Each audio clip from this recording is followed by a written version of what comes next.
రాజుల మాట్యంకోటల వద్ద రాష్ట్ర వన్యకుల క్షత్రియ డైరెక్టర్ జీపాల్యం తేజవతి ఆధ్వర్యంలో కూటమి నాయకులు కేక్ కట్ చేసి పంపిణీ చేశారు. ఆంధ్ర రాష్ట్ర భవిష్యత్తు కోసం అమరావతిని రాజధాని ప్రకటించిన కూటమి ప్రభుత్వం ప్రజలకు నమ్మకం పెరిగిందని నేతలు కొనియాడారు. ఈ కార్యక్రమంలో బీజేపీ ముతులియార్ కార్పొరేషన్ డైరెక్టర్ జిల్లా ప్రధాన కార్యదర్శి బీడీ బాలాజీ, రాష్ట్ర వన్యకుల క్షత్రియ డైరెక్టర్ చిన్నారెడ్డి, బీజేపీ మండల అధ్యక్షులు ప్రేమ్ రెడ్డి, జనసేన మండల అధ్యక్షులు నాగరాజు, టౌన్ అధ్యక్షులు భాగ్యలక్ష్మి, బీజేపీ ప్రధాన కార్యదర్శి సొంగ పురుషోత్తం, వేణు ముదిరాజ్, హితేందర్ రెడ్డి, ఓబీసీ మండల అధ్యక్షులు ఆనంద్, టీడీపీ సీనియర్ నాయకులు ఉదయ్ కుమార్ రెడ్డి, శివారెడ్డి, జనసేన నేత మహబూబ్ బాషా, యువమోర్చా అధ్యక్షులు బొమ్మి శ్రీకాంత్, వేణు తదితరులు పాల్గొన్నారు.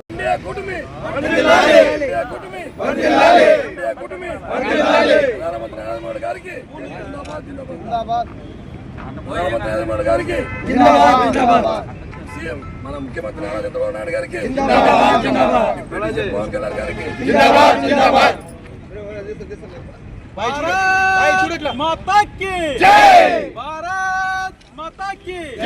నరేంద్ర మోడీ గారి నాయకత్వం, నరేంద్ర మోదీ గారి నాయకత్వం, నారా చంద్రబాబు నాయుడు గారి నాయకత్వం. ఈరోజు రాష్ట్రమంతటా ఆనందదాయకంగా ప్రజలందరూ 5 కోట్ల మంది ప్రజలు ఈరోజు గర్వంగా చెప్పుకునే విధంగా అమరావతి ఆంధ్రప్రదేశ్కు రాజధాని ఏదని అందరూ హేళన చేస్తూ ఉంటే ఈరోజు నరేంద్ర మోడీ గారి దయ వలన, నారా చంద్రబాబు నాయుడు గారి దయ వలన, అలాగే డిప్యూటీ సీఎం గారు అయినటువంటి పవన్ కళ్యాణ్ గారి దయ వలన ఈరోజు ఆంధ్రప్రదేశ్కి అమరావతి ప్రత్యేక బహుమతిగా ఈరోజు ఇవ్వడం జరిగింది. అదేవిధంగా ఈరోజు రాష్ట్రం అంతటా కూడా సంబరాలు, పెద్ద ఎత్తున సంబరాలు చేసుకున్నాం. అదేవిధంగా తిరుపతి జిల్లా రేణిగుంట మండలంలో కూడా భారతీయ జనతా పార్టీ, అదేవిధంగా టీడీపీ, అదేవిధంగా జనసేన ఎన్డీఏ కూటమి సభ్యులందరూ కూడా, పార్టీ నాయకులందరూ కూడా కలిసి ఉమ్మడితో ప్రత్యేకమైనటువంటి సంబరాలు జరుపుకోవడం జరిగింది.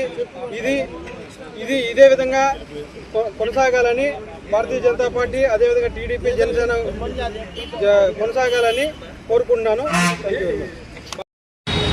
నిన్న పార్లమెంటులో అమరావతిని రాజధానిగా ఇటు లోక్సభలోను అటు రాజ్యసభలోను బిల్లు పాస్ చేయడం జరిగింది. ఈ సందర్భంగా గత ప్రభుత్వం రాజధాని లేని రాష్ట్రం అనే అపఖ్యాతిని ఆంధ్రప్రదేశ్కి తీసుకొచ్చింది. ప్రపంచంలో ఏ రాష్ట్రానికి ఇలాంటి మచ్చ లేదు. ఉన్న రాజధానిని 3 ముక్కలుగా చేయాలని ప్రయత్నించింది. వీటన్నింటినీ పటాపంచలు చేస్తూ నరేంద్ర మోదీ గారి నాయకత్వంలో అమరావతిని శాశ్వత రాజధానిగా 2 ఉభయ సభల్లోనూ నిన్న బిల్ పాస్ చేశారు. ఈ సందర్భంగా 5 కోట్ల రాష్ట్ర ప్రజలందరూ దేశ ప్రధాని నరేంద్ర మోదీ గారికి, అలాగే మన ముఖ్యమంత్రి చంద్రబాబు నాయుడు గారికి, ఉప ముఖ్యమంత్రి పవన్ కళ్యాణ్ గారికి కృతజ్ఞతలు తెలియజేస్తున్నాం. ఈ సందర్భంగా ఈరోజు కేఎల్ఎం సర్కిల్ వద్ద రేణిగుంట మండలంలో సంబరాలు చేసుకోవడం, కూటమి నాయకులందరూ కలిసి సంబరాలు చేసుకుంటున్నాం. 29,000 రైతులు తమ ఆశలు, తమ ఆశయాలు, తమ బిడ్డల భవిష్యత్తును దారపోసి 33,000 ఎకరాలను దానం చేశారు. ఈరోజు ఆ రైతుల యొక్క కృషి, త్యాగం ఫలించింది. ఈ సందర్భంగా రైతులందరికీ మేము అభినందనలు తెలియజేస్తున్నాం. ఎన్నో కేసులు అనుభవించారు, ఎంతో అవమానానికి గురయ్యారు, ఎన్నో రోజులు నిరాహార దీక్ష చేపట్టారు. ఈరోజు వాటన్నింటికీ శాశ్వత సమాధానం లభించింది. ఈ సందర్భంగా అధికారంలోకి వచ్చినప్పటి నుండి ఆంధ్రప్రదేశ్ అభివృద్ధికి అన్ని విధాలా సహకరిస్తున్నటువంటి మన ప్రియతమ ప్రధానమంత్రి నరేంద్ర మోదీ గారికి, అలాగే అమరావతిని ప్రపంచ ప్రఖ్యాతి రాజధానిగా రూపుదిద్దాలని ఒక విజన్ ఉన్నటువంటి మన ముఖ్యమంత్రి చంద్రబాబు నాయుడు గారికి, అమరావతి కోసం ఎంతటి పోరాటానికైనా తెగించడానికి సిద్ధపడ్డ మన ఉప ముఖ్యమంత్రి పవన్ కళ్యాణ్ గారికి, ఈ రాష్ట్ర ప్రజలందరి తరపున పేరు పేరున ప్రత్యేక ధన్యవాదాలు తెలియజేస్తున్నాం. జై అమరావతి, జై అమరావతి.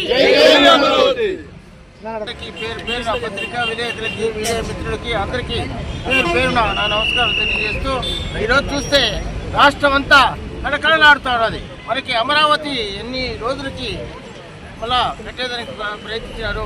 రాజధానిలో కానీ లోక్సభలో కానీ అక్కడ అంతా మద్దతు ఇచ్చిన ప్రతి ఒక్కరికి, ఎంపీలకి, ఎమ్మెల్యేలకు అందరికీ కూడా పేరు పేరున నమస్కారాలు ఇచ్చి, ఎక్కడ పోయినా రాజధాని లేని రాష్ట్రము ఈ ఆంధ్రప్రదేశ్ అని కూడా అంటా ఉన్నారు.